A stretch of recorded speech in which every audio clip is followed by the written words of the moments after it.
5 phrasal verbs with break from espressoenglish.net.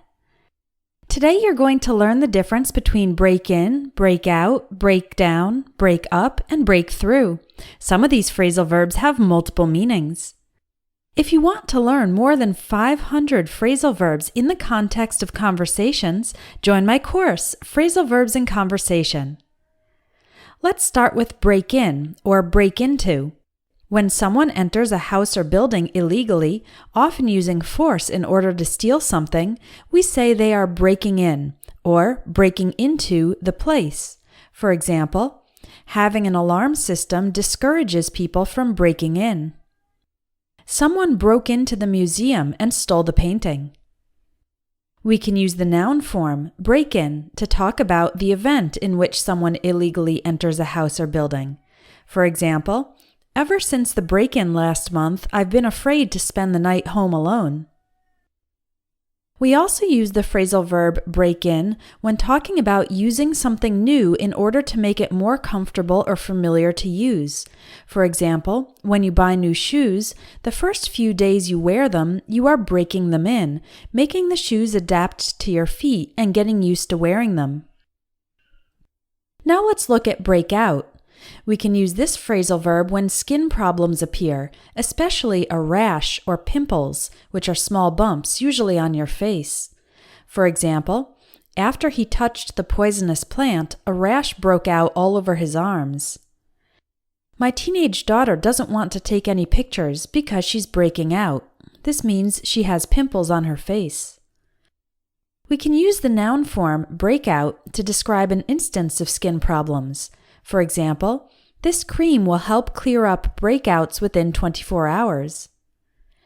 Break out can also be used when prisoners forcefully escape from a prison. For example, 5 criminals managed to break out, but they were quickly caught by the police.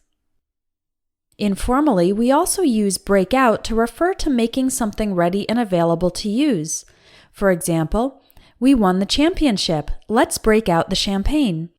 This means let's bring the champagne here and get it ready so we can drink it. Break up. This phrasal verb means to separate into pieces, and it is very commonly used when talking about ending a romantic relationship. For example, Sarah felt like her boyfriend never gave her much attention, so she broke up with him. It's surprising that they would break up so suddenly after a 10-year relationship. We can use the noun form break up to describe an instance of separation. For example, he didn't date for a long time after his last breakup. You might also encounter the expression break up a fight, which is when other people stop a fight and separate the people who are fighting. Let's look at break down. We use this phrasal verb when something mechanical stops functioning. For example, our car broke down when we were an hour outside the city. I hope this old elevator doesn't break down. I'd hate to be stuck inside it. It can also be used when a person suddenly becomes very mentally and emotionally upset. For example, all the stress of my job made me break down and start crying at work. Again, we can use the noun form break down to describe an instance of this action. The machinery has had 3 breakdowns in the past month. I was a little embarrassed about my breakdown at work. Finally, let's learn break through. This phrasal verb means to make a sudden advancement in progress, especially getting past an obstacle.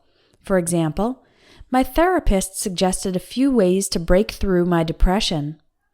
After a rainy day, the sun finally broke through the clouds in the afternoon. We very commonly encounter this phrasal verb in its noun form, breakthrough. Scientists have made a breakthrough in cancer research. They've found an effective new drug. I thought about the problem for a long time, and I finally had a breakthrough. I realized there was nothing I could do to change the situation, so why worry about it? It can be very hard to remember the meanings of phrasal verbs if you just study lists and definitions.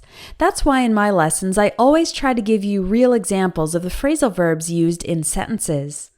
In my Phrasal Verbs in Conversation course, you can learn more than 500 phrasal verbs in the context of dialogues.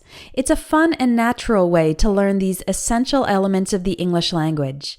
You can try Lesson 1 for free and join the course for more.